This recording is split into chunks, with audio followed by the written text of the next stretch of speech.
So let me first share my screen. Is my screen clearly visible to all of you? Yes, Chief. Great.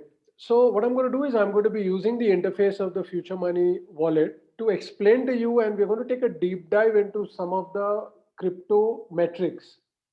Now, I think most of you may have already applied for the waitlist for the Future Money wallet. In case you've not, you can do that after the session. And I will be approving everyone's applications latest by tomorrow, and then you can start to use this wallet also. So now when you log in, this is the first interface that you're going to see. So right on top, it says Future Money Index, and it shows you a value along with whether in the last 60 minutes that has gone up or down. So we are going to get to this in some time. But before that, let me first talk about some of the individual cryptos that we are tracking. Now, when we look at the market statistics, we can see that there are about 5,793 cryptos as of right now, which are active out of a total of 11,034. But I believe that it's obviously not possible to track so many down. So what I've done is I've created a list of the best 32. So when I say best, I mean, it's a very difficult thing to justify how we would call a particular crypto best or not. But based upon the project that it is, based upon its history, the kind of economic impact that it has, the kind of algorithms it runs on, as well as the social traction that it has received. So I've identified these 32 cryptos, which I believe that everyone should take more seriously. So starting from Aave, ADA, Algo, and Atom, all the way down to Waves, XLM, XMR, and ZEC. So these are what I feel are the most important. So when you have a look at these, then you can click on any of them and then we'll be able to see more detailed information. But as of right now, do you have any questions about these 32? Or you think there's something which is missing here? Or you feel that these are actually the ones you also like? Someone like to share his opinion on that? So are we actually tracking any specific type of currencies like mineable or non-mineable kind of stuff, or any? Good question. No, I've not gone based on that. So I've not really gone based on what type these are. So you'll notice that there is a spread of the DeFi ones. There are esports available. There are currency kind of ones available. We have the video streaming like Theta. We have public blockchains included. So it's a mix. So I've not really gone based on category, but I've gone based on the ones that I feel are now mature enough for people to really look at seriously. Dia, I think somebody posted a question about Dogecoin. I think Dogecoin is missing, I guess. Yeah, sure. So I'm sorry, but I'm not that much in favor of the meme coins because I'm not really sure where they are fitting in. So I believe meme as a category hasn't really started off yet. So as of right now, I've not included any of the meme coins. So neither this or the Shiba. Maybe in future we can always add more. So I guess if it continues to maintain its position, say over the next few months, maybe I could add them. But any other questions? So stable coins are not there, right? I mean, No, stable coins are not here. Stable coins are part of the index later, but they are not here because uh, we're trying to look at the ones that we consider as good investments. So there's a lot of investment decision to be made. Stable coins, on the other hand, are expected to remain at $1. So that's usually out of the purview of the cryptos that we are covering here. okay. Any other questions? Plus, anyway, I expect a lot of action to happen in the stablecoin space. So, as you may be aware, that Tether has stopped issuing new coins on Ethereum since May. It's been almost a couple of months they're not, and they're beginning to face a lot of regulatory challenges. Then we are also seeing USDC maybe going public and getting listed. So I believe that there's going to be a lot of change in the stablecoin market. Of course, that's not the reason that they are not here. I mean, just wanted to mention that to you. Any other questions? Okay. Now let's just dive into one of my favorite coins. Again, I have no explanation for why I like Litecoin, but yeah, it's one of my favorites. So now Litecoin, so when you enter into any of the cryptos interface, so you would see the logo and the name and the symbol. Now it's very important for you to remember that many coins, they have the same symbol. So you may actually end up with two very different coins which have the exact same symbol. See, because this is not like the stock market where there is a centralized body controlling the symbols that are given to each instrument. Here, because you are having different platforms, blockchain, so you could have a particular symbol on Ethereum and somebody else could use that exact same symbol on Tron. And that could confuse customers. So that is why always look at the logo, the name, and the symbol. It's very rare that all three of them will be identical in a particular coin. If that happens, then one of them is going to be a fake or a scam coin. That's when you would find that. Then you would see the latest price. This is updated about every 60 minutes as of right now, but then soon we'll make that real time. And this shows you how it has performed in the last 60 minutes, whether it's going up or it's going down. Then this is an important area where you have various core metrics. So one is circulating supply. Now, circulating supply is the number of coins or tokens that are in public hands. Now, I hope you know the difference between a coin or a token. I'll just briefly explain. When a crypto runs on its own blockchain, we call it a coin. So Bitcoin is a coin because it runs on its own blockchain called Bitcoin. ETH is a coin because it runs on Ethereum, which is its native blockchain. But when we look at BAT, that is something running on Ethereum. So BAT is a token running on the Ethereum blockchain. So if it runs on its own, it's a coin. If it runs on someone else's blockchain, it's called a token. So the number of these coins or tokens that are in public hand that can be traded, we call that as circulating supply. And total supply is the total number of crypto created minus the ones that are burnt. So if you keep track of the news about Binance, now when BNB or Binance coin was brought in the white paper itself, they mentioned that every quarter they would be burning a certain number of BNB till they burn 50% of the BNB is issued. Burning or destroying a coin is usually done to reduce the supply and increase the prices. Any questions? Is this clear? Any questions on circulating or total supply? No question. So Hi, when they are burning, typically being burnt by the originators, right? Not by any other party involved in this That's a good ecosystem. question. That's a good question. So let's compare it to the stock market. So in a stock market, a company can buy back its shares from the public, but a company is not legally allowed to hold its shares. So what it does is it buys back its shares and those are considered to be destroyed. Same is the case here. If the creators don't have the coins, they could buy them back from the public. But then once they get it, they send it to a burn address. So every blockchain has a burn address. That is an address which has no known private key, which means any crypto sent to it cannot really be ever recovered. Because in the blockchain, we cannot delete anything. That's why we send it to a burn address. So it could be done by the creators from their own holding, or they could buy it from the public and burn it. Hope that answers your question. Yeah. So, Rohit, basically, in nutshell, not only the creators, but anybody who is interested to increase the price of a currency can burn that tokens, right? Sure, but what happens is, as a private owner, it may not be feasible for you to burn your coins. So you may sell it to the founders who will then burn it. But yeah, of course, no one is stopping you from burning it. so how does this mechanism work, Rohit? So, for example, let's say if I am a founder and you own a specific set of my coins, do I reach out to you, send you a message on a wallet saying that I am burning, and you have an option to send your coins to me on this specific Yes, address for this much that's one of the value? options which is available. That's correct. That's one of the ways in which it can be done. Okay, and let's say if the founders of the coin, so it means that the founders of the coin have a total control on defining when the burning will happen and how much they will burn and stuff like that, if it is not already defined in the white Sure. paper, right? You're absolutely correct. So if it, like in BNB's case, they very clearly defined in the white paper that every quarter they would burn X amount till 50% is gone.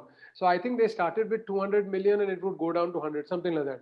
But in case that's not specified, then they can do a random burn. So at any given point of time, the burn is done in order to decrease the supply and increase the prices. Okay, and they can decide which way they want to do it, right? They can Yes. burn the holdings that they have. They can also give users the option to, send back the coin and burn. Absolutely. Is there any way? I mean, yeah, once the users have the coin, then there is no way that the owners can control it, right? That's I correct. mean, So yeah, okay, usually got what it. happens is, in many cases, when you come out with that initial issue, you lock certain coins in with the founders or into a special pool. So Right. that is locked from day one, and then later from that pool also you can destroy. So various coins and tokens take different approaches.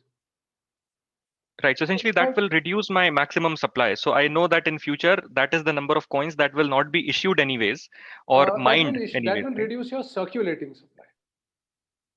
Okay. Okay. Maximum supply is predefined when you initially start your blockchain or you issue your tokens. So at that time, in case of, for example, coins like Bitcoin, they specified that the max is 21 million. But in case of Ethereum or ETH, there is no specified maximum. So in that Right. case, their maximum supply would be unlimited and they can issue as much as they want. What burning achieves is reducing the circulating supply. Okay. I got it. I mean, anyways, if you even if you reduce the And maximum supply, it will not impact the inflation right now. The maximum supply cannot be changed. So Right. Right. either Got you it. are going to have an unlimited one or there's a fixed number right from the first day where block zero was mined. So maximum Got it. supply we Got it. can't change. Sure. Sure. Yeah. Thanks. Any and other questions? how this price get affected in the real world? Like, let's say, Sure. for example, I have a coin with a maybe 100% in circulation, and I have, let's say, for example, I have burnt 25% of the token. Right. Uh, how does that gets what you call factored into the pricing of this Sure. coin? Good question. So what happens is that usually price is a function of supply and demand. So because you reduce the supply and the demand probably remains the same, the presumption is that the price would go up, but there's no guarantee of that. It is very possible that if the markets are on a downtrend or that particular crypto no one's really interested in, even a burn may not increase the price. But by and large, the presumption is that if the demand remains the same, but the supply is reduced, the price would go up. In fact, let me give you an example. There is a concept called as a rebase token. So there is a kind of a stable coin that you can have, which instead of being pegged to something like a dollar, it automatically adjusts the supply to maintain the price. So let me give you a very simple example. So on day one, there are 100 tokens at a price of $1, and I'm holding them in my wallet. Now, suddenly, for whatever reason, the number of tokens, the price starts to increase and suddenly becomes $2. The system could automatically burn, my wallet could burn half my tokens. So now I have 50 left at a price of $2. So my overall holding still remains 100. So that's what happens in rebasing. Now that's not very common. But other than that, it is presumed that burning would increase the price by reducing supply. Any questions? What is the point of using rebase tokens? Rebase is an algorithmic way of maintaining stability. So you have stable coins that can be collateralized to fiat, or you can have stable coins which are algorithmic. In that, one option is rebasing. Any other questions? How this algorithm will know the price has increased? Is there a feeder for this? Yeah, there is a proper, I mean, that's built into the algorithm. That's the way the entire system is, but it's not a very popular kind of system. In fact, I don't personally ever advise rebase coins because if something goes wrong in the algorithm, it could be, I mean, you could end up losing a lot of money. So I prefer when it's stable coins, I prefer the fiat collateralized. There's also this number here. So maximum supply, I've explained to you. That's the maximum amount that can ever exist. So these are the three kinds of supplies that we have to keep in mind. Then we have volume, which is always measured most commonly in 24-hour volume. Now, this is the fiat value of the crypto traded over the last 24 hours. So when we look at this number, this is not the number of LTCs. This is the dollar value of the LTC traded over the last 24 hours. So it's changing hands.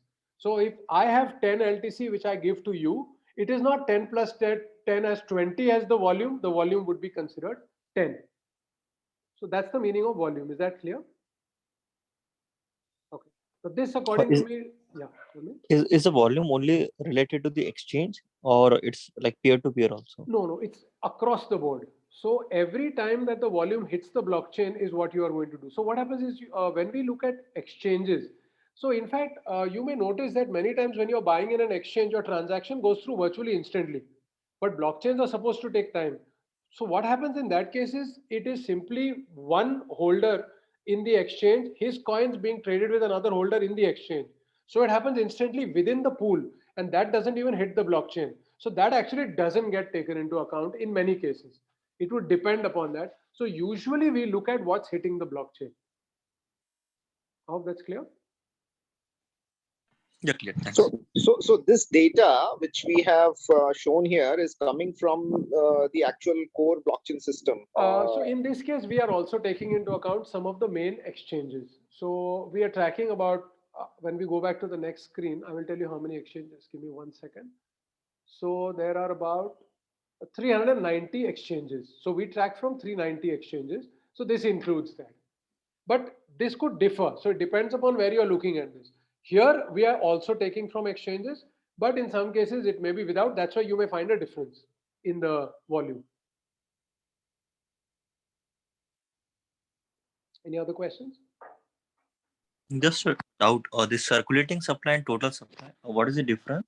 So circulating is how much is available in the public hands. And from that, when you deduct the burnt coins, that's total. So total is created minus burnt.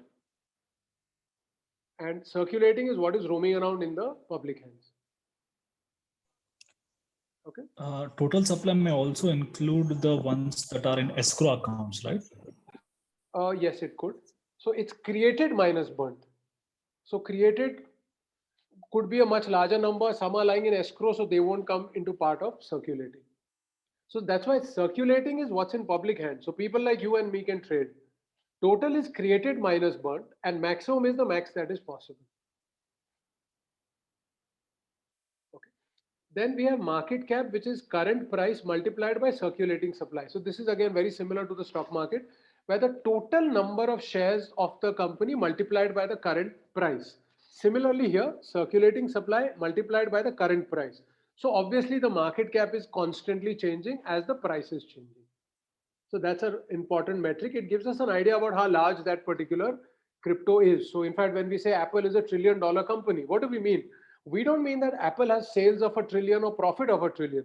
We mean their market cap is trillion, which means if we were to go and buy 100% of Apple shares from the market, this is what it would cost us. Similarly, market cap represents that if we were to buy the entire circulating supply, how much would it cost us as of right now? Is that clear? Okay. Then we have two very, very critical statistics, which most people don't talk about. I completely follow these. These are the two most important for me. So one is the VMR, which is the volume to market cap ratio. That is the 24-hour volume divided by the market cap. And that's a number which in stable coins, it usually is above 1. In many of the other cryptos, it's below, but I'm going to show you a comparative chart of this. So that's what we call as volume to market ratio. And then we have something called velocity, which is basically we are going to take the volume and divide it by the supply. So in the earlier one, it is volume by market cap. In this, it is volume by circulating supply. And I'm going to go deeper into these two. But fundamentally, do you understand what they stand for? Any questions? I could request you to just keep your mics muted in case you're not speaking at that time. Sometimes there's a slight disturbance. So is this part absolutely clear? Yes, no would help. Yes, Steve. Awesome. Now below, of course, we have a link here to the website of the project, the Blockchain Explorer, where you can see all the transactions, the source code and the white paper. You can just click these. Now here are some important metrics again, that in the last 1 hour, what has been the change in the price? So in this case, it's a negative 0.71. So it's gone down by 0.71%. In the last 24 hours, in the last 7 days, 30 days, 60 days, and 90 days. So when you look at this, depending upon the reds and greens that you see, you can get an idea that how has this been performing. Now, as we know, most of the market has gone down quite a bit over the last 90 days. So in most cryptos, you're going to find the 90-day figure is going to be a negative figure. So here you have the entire range of changes in price. Again, 1 hour, 24 hours, 7 days, 30 days, 60 days, and 90 days. Then we have a graph of the last 24 hours of the price movement. So you can check it out at any stage, how the prices are moving. And then we can also see the change in velocity. Now I'm going to come to that soon, so I won't go into it too much into depth here. I'll come back to velocity in some time. Now there are some very interesting statistics that I want to discuss with you. What you see in front of you, this is an OHLC price candlestick. Now, if you look at this graph, can you see that there are, okay, because it's 1 year, so it's a little, compressed together. But if we were to open this out, we would see these are like small candlesticks. So here, this is like what we see here, this red thing. It's like a candlestick or a bar. So each bar represents open, high, low, and close. So that's why it is OHLC. That for a given time period, so usually it could be a 1 hour time period.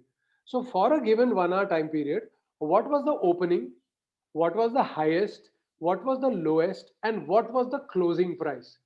That graph is called as a candlestick graph. So when you go to most exchanges, you will always see candlestick graphs. They're a very interesting way to understand what is happening.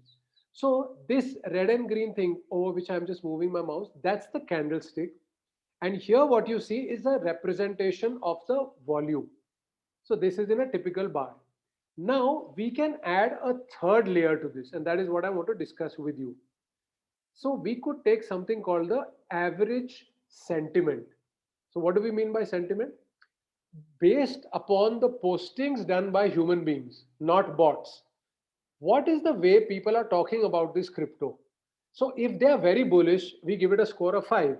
If it is bullish, 4. If it's neutral, 3. If it is bearish, 2. And if it is very bearish, 1. And that is what you can see when you move your mouse over this average sentiment we've selected. So now it shows us this is what the average sentiment has been over the last 1 year. When we take it off, we can now compare and try to figure out, is there a correlation between the postings on social media and that sentiment displayed in that to the movement of the price and the volume? Any questions so far? So Rohas, what's the source of this information where Sure. you So can... this is we have integrated with something called Lunar Crush, and they've got very detailed explanation on how they're getting this data, some of which I will also explain to you. And they've got really nice artificial intelligence algorithms, and they do a very massive amount of mining of social media posts. And that's the reason we've integrated those. Any other questions? In this sentiment, do you also take into account the chat? Just like if someone is writing about any specific coin on Telegram or WhatsApp? Sure. So no. So what happens is they only can take into account two, which is Twitter and Reddit. Because what happens is others are private chat. So you can't really, their algorithms cannot run. So whenever in the world of crypto, we usually talk about social media, we primarily are talking about Twitter and Reddit.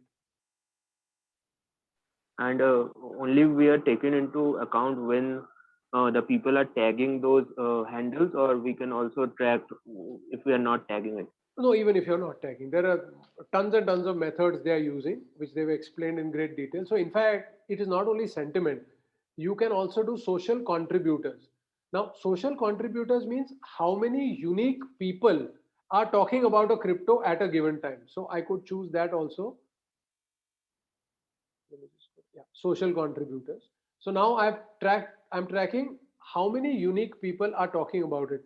And now you will begin to realize that in this part of it, there's actually quite a lot of correlation. I mean, in many cases, like if you look at this peak, suddenly you realize that the volume of people, unique people talking about it is quite matching. Do you notice from this to this patch?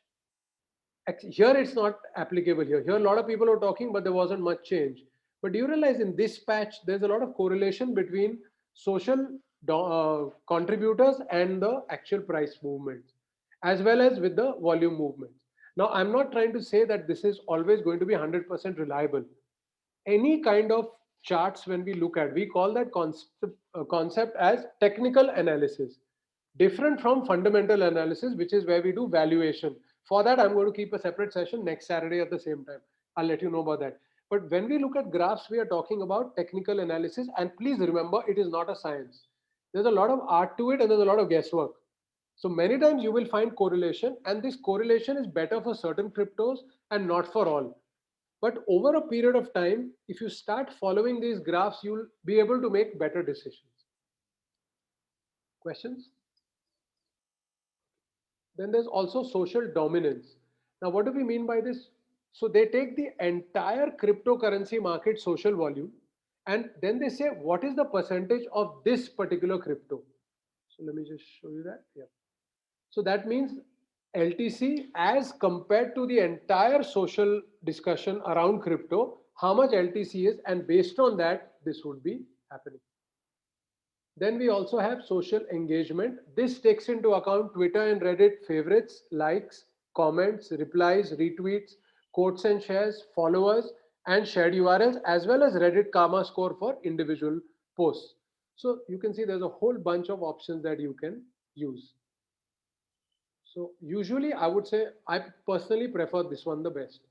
And here at any point you can just take it over and you can realize, okay, the average sentiment is 3.4 at this stage.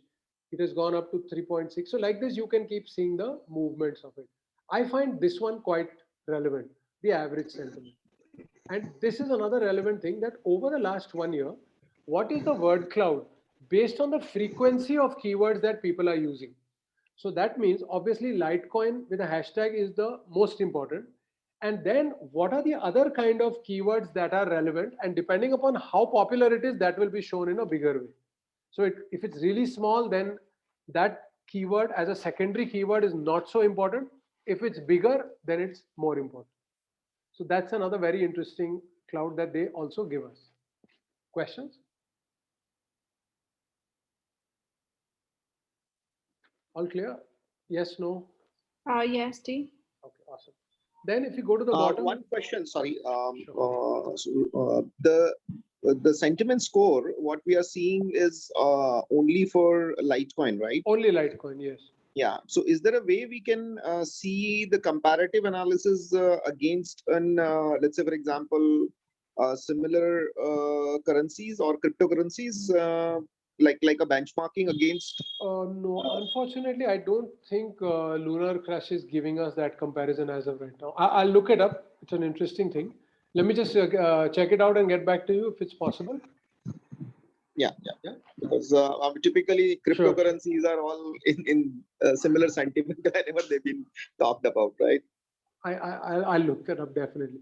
And here, what I've done is I've given you an ability to download the Excel file of the metrics of price, velocity, and VMR and other ratios. You could just click on download XLS and download it, because on the graph here, I'm only depicting 24 hours. So if you want to look at a longer period, you can just go there, download the XLS, and then create these charts on your own. So I've given that at the bottom. So this is roughly what we have per crypto.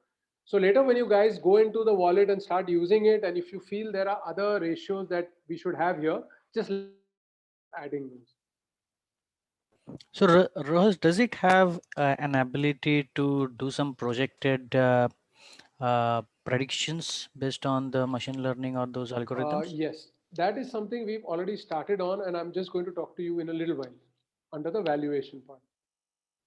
Yeah, I'll just tell you about it. Any other questions? Now, there's this kind of so when you look here, you see dashboard. So right now I'm in the thing called tracked cryptos. So the 32 cryptos that we are talking about, those are here now available to you with all their important statistics at one glance, so that now we can sort them. So suppose I want to see that price wise, how is it? So I could just click here. So now it's highest to lowest and lowest to high. So instantly it'll resort for you. Now let's look at the VMR, or the volume to market cap ratio. Now here we see that flow is the best. Now what does that imply? It means that its volume is quite high in comparison to its market cap, and that's a very good thing. Because see, ultimately what is a crypto supposed to do? Now if we take an example of an ETH is supposed to be used for all transactions on Ethereum. So that means if there is more volume of ETH being traded, that's usually a good thing. Unless, of course, it is mainly because people are speculating and simply locking it up into wallets, then that doesn't help us much. But if we see a lot of it changing hands, then that's a very good sign that that particular project is doing well. So immediately we can sort based on VMR, and then price into VMR is what actually velocity becomes. So here we can just click and see. And we realize that Bitcoin has the highest velocity, which is 1237. And the next is ETH with 129. You can see the massive drop. And then we have BCH, which goes 53. And then everything else is in like 20s and 30s. going all the way down to and almost you can see a zero because it goes into so many decimals for a credits. Now, this is very interesting for us to know. Now, I'm presuming some of you are comfortable with the stock market. Now, in the stock market, we use two very important ratios. One is called EPS and one is called P by E. EPS stands for earning per share. How much profit is the company making for each share that it has? I would say VMR is similar. It is obviously not the same because there's no concept of earning here. But ultimately, if the job of an equity share is to earn money, the job of a crypto is to change hands. That's what it's meant for. It is not supposed to sit. So when we look at VMR, you will see that it can be compared to EPS. So the higher this is, the better it is. And velocity can be compared to the P by E ratio, which is called the price to EPS ratio. So you will notice that whenever a company has a high P by E, it means the stock market values that company higher. So there you can see that banking sector will have an average P by E, or FMCG sector will have an average P by E. And the leader in that sector will always have a higher P by E because the investors give it more importance. And I would say we can consider velocity in a similar way. So while we can see that although BTC's VMR is low, it is not changing hands as much as it should. Its velocity is very high, which means the people or the investors value it very heavily. And ETH is like barely 1/10 of that. And that's a very, very important statistic. Questions? Is it absolutely clear what I'm trying to speak about? Or yes, no, am I audible? Hi, this is based on the 24 hours, right? Last 24 hours. This one, yes. So this one, what we are doing is we are updating it quite frequently. So we update this about every 10 minutes. So here, so it depends on which figure you're talking about. So for example, here we are showing the price movement in the last 1 hour, 24, 70, 30, 60, 90. This is the volume in the last 24 hours. This is the price which is updated every 10 minutes. And this automatically is also getting updated every 10 minutes. Does it answer your question? Yes, but the price movement for 24 hours, that is the Oh, volume, okay. right? I understood your question. No, the volume is for the past 24 hours and the price is updated every 10 minutes. So when we suppose we come back after 10 minutes, this figure will mean current price by volume of last 24 hours. So every time we refresh, we are taking from that point in time back 24. So what happens in the stock market? Because stock market has a fixed time to work.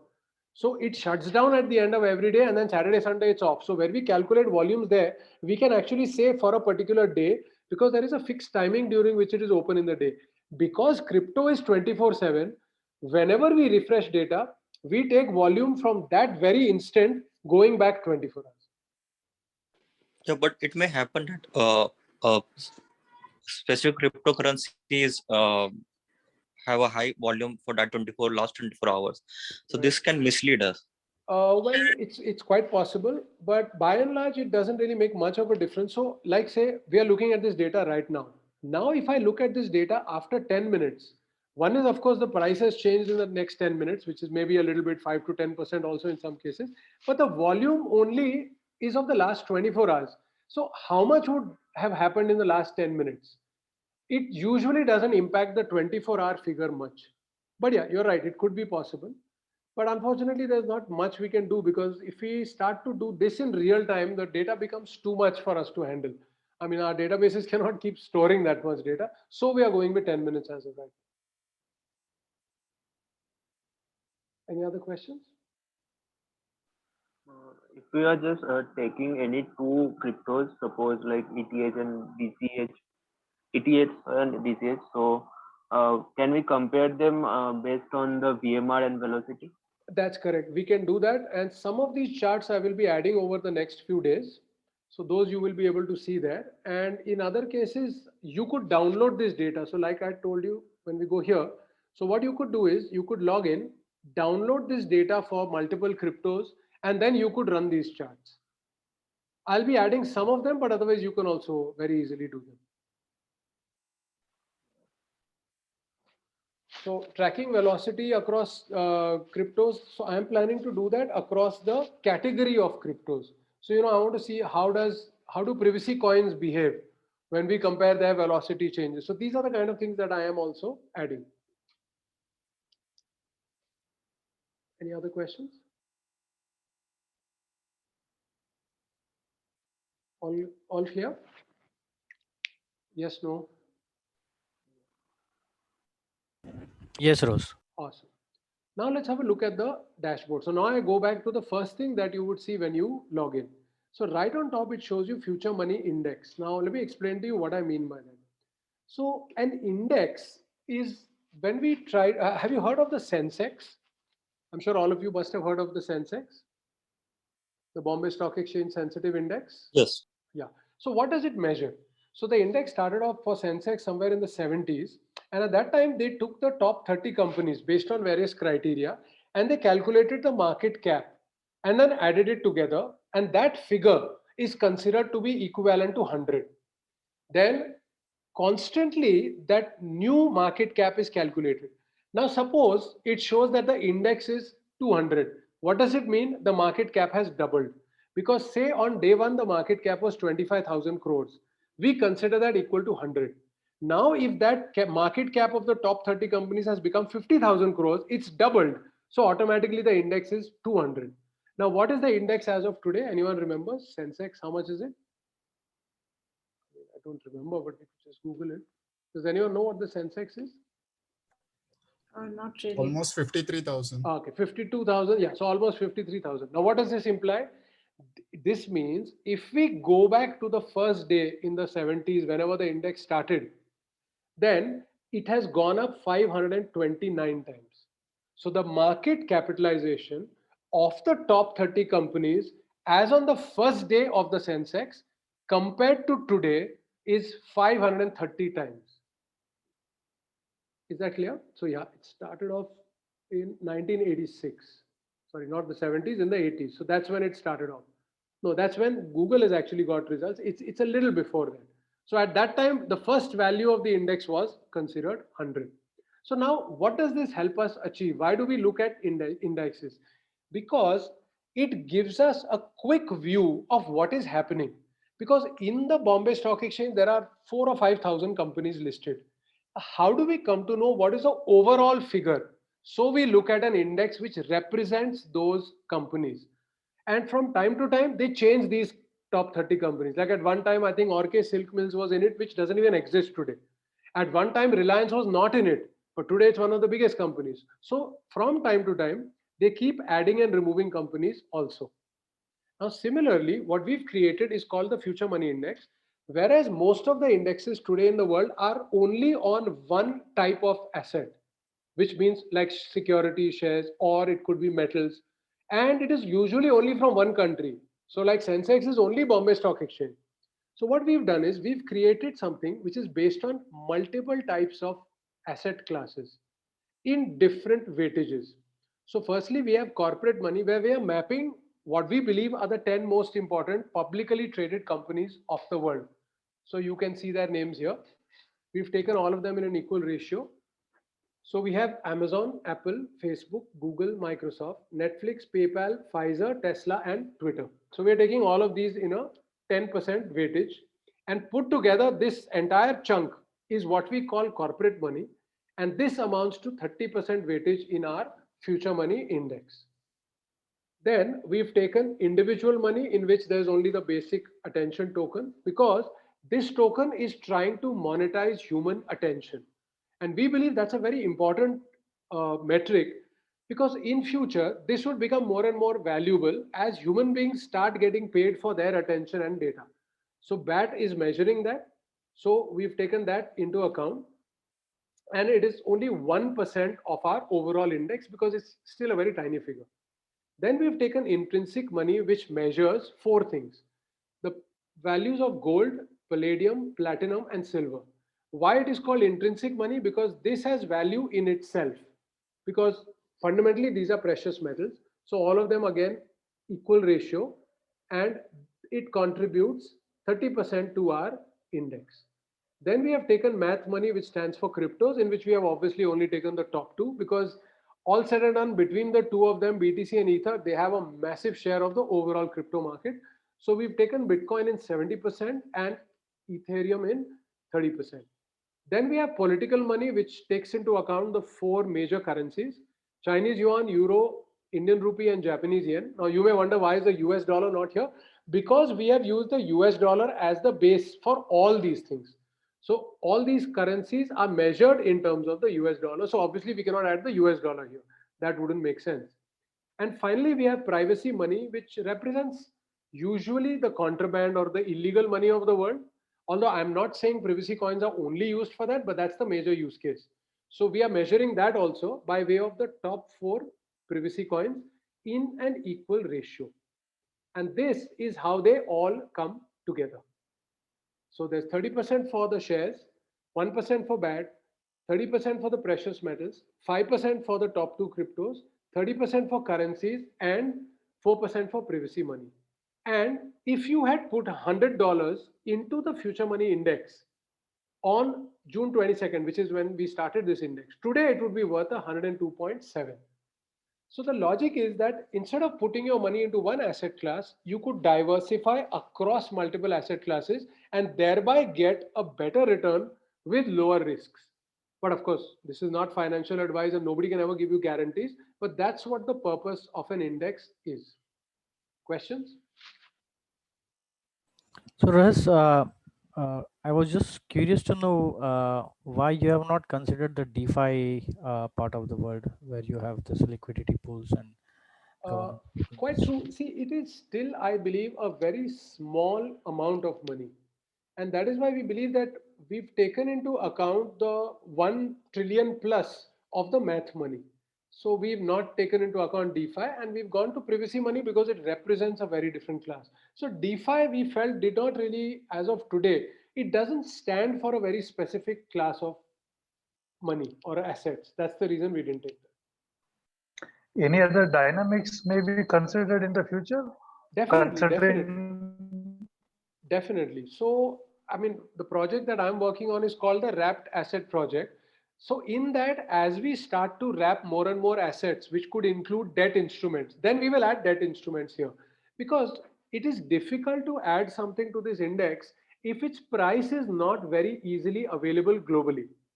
So based on what we could get, we've taken these things. So now as more and more assets get traded on the blockchain, it will become easier for us to add them here and make it easy for people to buy it. Because the ultimate objective of the index is anybody should be able to come to this page and click one button and then decide, this is my investment. So suppose he says, I have $700. He should be able to click one button and automatically in this ratio, all the assets should be purchased. So to enable that, we will add more and more as those assets become available and tokenized on a blockchain.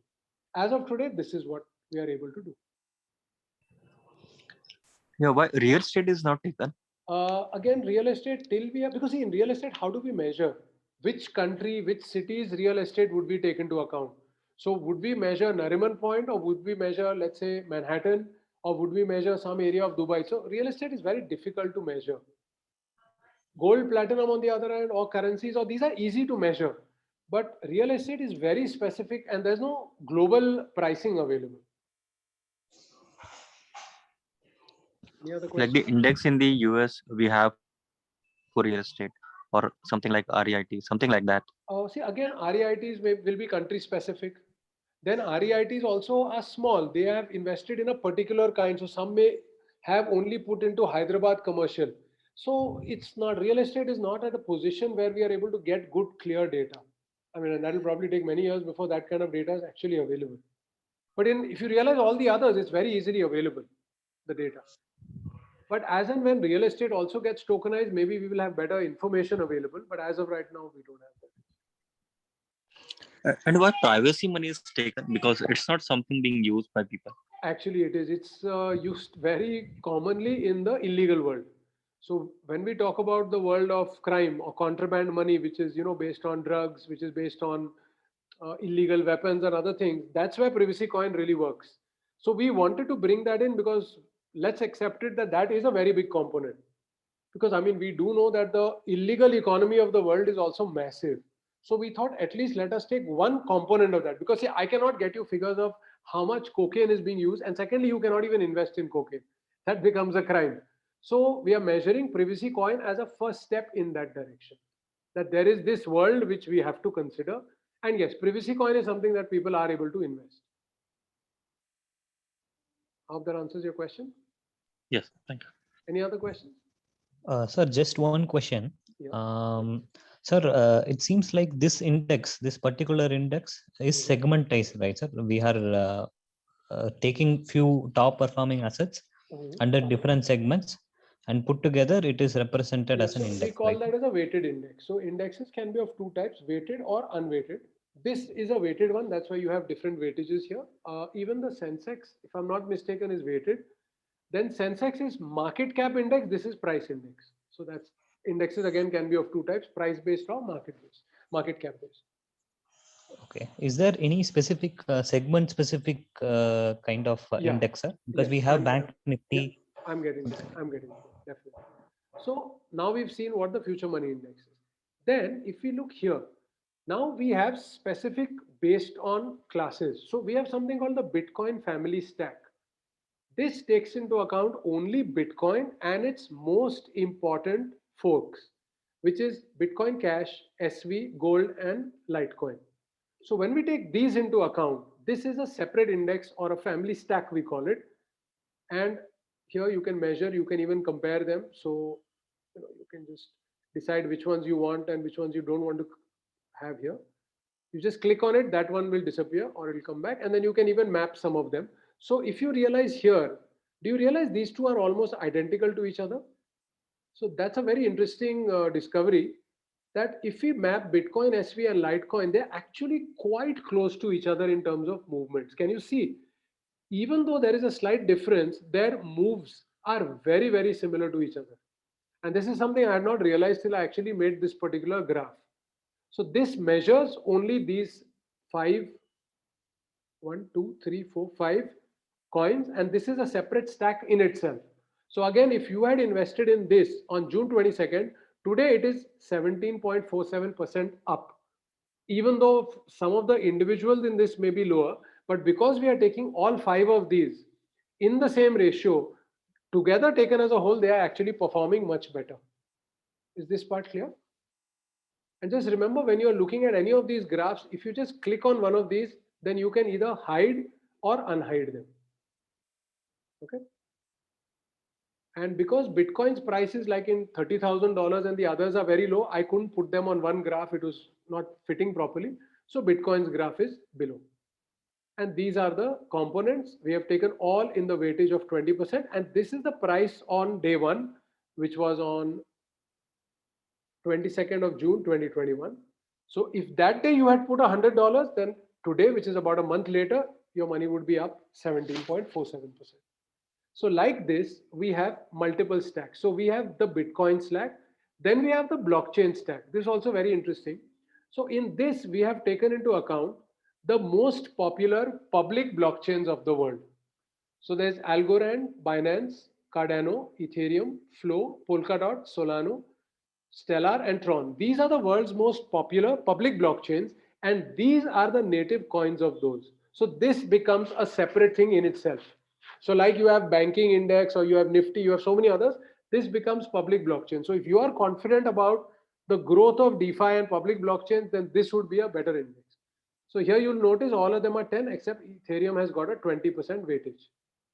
So this becomes another index which is performing slightly lower than the Bitcoin family. If you want to compare all of them, you can see here that Bitcoin, these more or less started on the same day. So Bitcoin's gone up much more, the Bitcoin family, as compared to the blockchain family. So like this, we have a few others: currency stack, metals, privacy coins, stable coins. This is a market cap based, and stocks. So those top stocks that we spoke about. And if you look at comparative of all, you're going to see that as of right now, the Bitcoin family is outperforming everything else. Any questions? In Bitcoin family, the weightage of Bitcoin is same, like all the Yes, all are same. 20%. But in blockchain stack by Ethereum is more. It But is here more. Bitcoin is not more. Why Why this Sure. difference is there? Sure, that's a good question. Actually, there were a lot of factors that went into it. So we felt that when it came to the Bitcoin family, all were equally important, but when it was blockchain, Ethereum was a lot more important. That's why we gave it a little more weightage. Over time, that weightage can be adjusted and changed. But as of right now, we felt that Ethereum should have a little higher weightage. Now with ETH2 coming in, let's see how things perform. If Ethereum, I mean, a lot of people do expect that Ethereum is going to actually go down in terms of utility. So based on that, we will keep adjusting those figures. And here, then you will notice here, all those stocks that we spoke about, you will see their prices here. All the stacks are here. All the coins are here. You can click the 4 metals prices at a glance. You can see the fiat. Then somebody was asking about the predictions. Now that is the part that is going to start coming here, where we are going to give you valuation reports. So here you will be able to click. So as of right now, they're available only for these 3. Step by step, I will be adding more. So if you click on these, then a separate PDF opens, which gives you a detailed analysis of why we are making a prediction. And then it shows you the predictions here. So as of right now, we predict ADA to go to 3.51, Algo at almost 10, and ETH at 503. Whereas ETH today is, I think, about still close to $2,000, but we expect it to go down quite a bit more. In fact, when we first issued this, it was much higher, but now it is on the way down, and we expect it to go down much more. So you will start to see a lot of the valuations here. So what is the methodology deriving these forecasting on these assets? The valuations, you mean? Not valuation. I think, as you mentioned, right, ETH, when you look at these numbers, we expect that Ethereum should be around $500 kind of stuff. Sure. Is that what we are showing here? Yeah, so when you click on this, it will open up a separate PDF, which will explain in detail why we are giving this prediction. But I don't want to open that right now because I want to do valuations next week. But if you log into the Future Money wallet, you will be able to download and see these documents. Okay. So in that, I've mentioned in detail about why we are making this particular prediction. Other questions? Then here you will always be able to see what is the status of our wallet. So as of right now, we have built 35% of the features that we have planned. The other features that are coming up are mentioned here. You'll be able to see them and you'll see the ultimate thing we are building is the universal swapping engine, where today, in Uniswap, you can only swap one Ethereum token for another. Very soon here, you will be able to swap any asset for any asset. You should be able to swap an equity share for a copyright in a movie. That's the final destination of what we are trying to build. But of course, I won't go into that right now. You'll be able to see all this information. And soon you will be able to buy the wrap token. So that's the core token of our platform. And that's going to be available on all these blockchains. So very soon, when that is available, it will be visible here. Till then, it will be disabled with a coming soon. So I've broadly explained this to you. There are a lot of other features in the wallet, which we will cover over separate sessions. Next time, we will do the valuation. Then here, when you click, you will see there's a lot of other data. This is something that's quite important, and I'll be making. What is the ETH dominance and the BTC dominance? Now, figures reduce.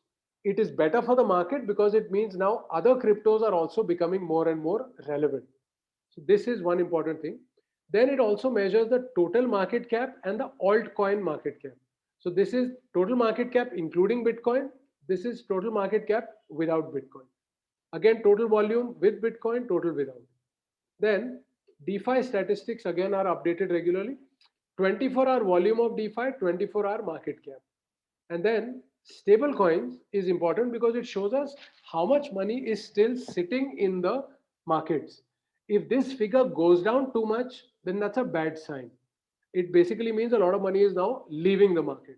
So you will be able to always see updated volume of stable coins as well as the market cap of the top stable coins. And you will be able to see data about the derivatives, volume in the last 24 hours and 24-hour percentage change. Again, if you feel there are other statistics that we should be adding here, please let me know and we'll start to add them. And also when you log in, please remember the wallet is in alpha stage. So there will be errors. So please do not rely upon this right now for live trading. As and when we reach the live release, I will let you know. As of today, it is, if you notice every page, it will write the word alpha. So With your inputs, we will get it to beta very soon, and then we will be doing a live release as soon as possible. One important information probably may help here. If we are able to give a picture that how I couldn't hear you. Could you repeat the last part? Your voice got disconnected.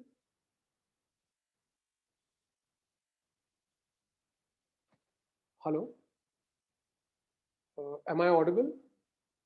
Yes, T, you are audible. Oh, okay. So I think the person speaking must have lost the internet connection. Yeah. Does anyone else have any suggestions, ideas, any questions at this stage? Sir, I just have one question Sure. in terms of suggestion as well. So there are many crypto coins which are actually developed based upon certain purposes, right, sir? So taken for example, let's take one particular purpose, and for that purpose, if there is a specific index, if such is available, I got then it. I got what track you said. its performance, right? So you mean to say, like, this is, say, the blockchain. So that's a purpose. So you similarly feel there are other such ones. So we've done right now for two purposes: public blockchains and privacy coins. Do you have any specific purpose in mind for which we should add something? No, I was just exploring. Sure, sure. I get that. So actually, in a way, you could even consider this. So Bitcoin family is for the medium of exchange kind of coins. Blockchain stack is for the public blockchain kinds of projects, and privacy is for the privacy. I'll definitely look up more. So we could do things like DeFi coins. We could do gaming coins. We could maybe go industry wise. Is that what would make sense? Yes, for example, sir, maybe some coins might be useful for international coin exchange, or some coins might be useful for the project which is pertaining to supply chain. Got it. So something Totally like got that. it. Industry wise, sure. Supply chain is a good idea. That's a nice idea. I'll do that. Thank you so much. And Yeah. Any other ideas? And Rose, I came across this company called Grayscale, Okay. and they have ETFs. also GBTC. Yeah, they have ETFs, exchange traded funds. That's correct. Right. So recently they have also published a similar dashboard like this, what we are discussing here. Sure. And I think it will be a good evaluator. I would say a good place for validation for the dashboards that are coming up Sure, here. sure. Definitely. That's a very good idea. In fact, I have looked at it. And what they are offering is our exchange traded funds. So now those require a lot of regulatory permissions. So effectively, the stacks that we have here are like, you could consider them your own personal ETF. So as and when we allow you to purchase stacks with one click, you would still do it through your exchange account, not through us. So we are not getting into the exchange business, but very soon when you go into privacy stack and click a button, you will be able to log into whichever exchange you like, and we will integrate their API and you would be able to buy the entire stack. So that's as similar to an ETF as we can get. But yeah, that's a very good suggestion. Thank you so much.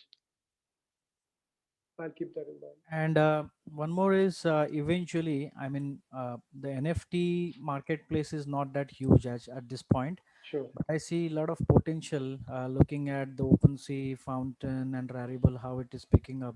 Sure. I believe that in the future, that index, we will have to maybe consider the NFT as one of the uh, intrinsic money.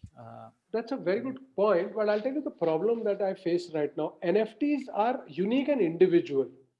So when we look at an algo coin, millions of people can use exactly the same coin called algo and we can put it. But when we look at an NFT, each NFT is unique. So it may relate to one particular painting.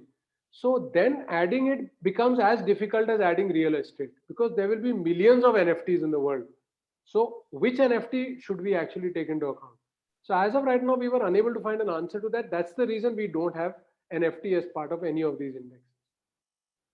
Yeah, what I believe is if we can, just like how you are sourcing this data from, if there is a place wherein you can get the overall marketplace index of the NFT marketplace, that will give one kind of an indicator that what are the current holdings on the NFTs Sure. from the trading perspective. It's That's a good idea. Let me try to get some data on that and see if we can add that. That's a very good suggestion. Thanks a ton. Anyone I think else?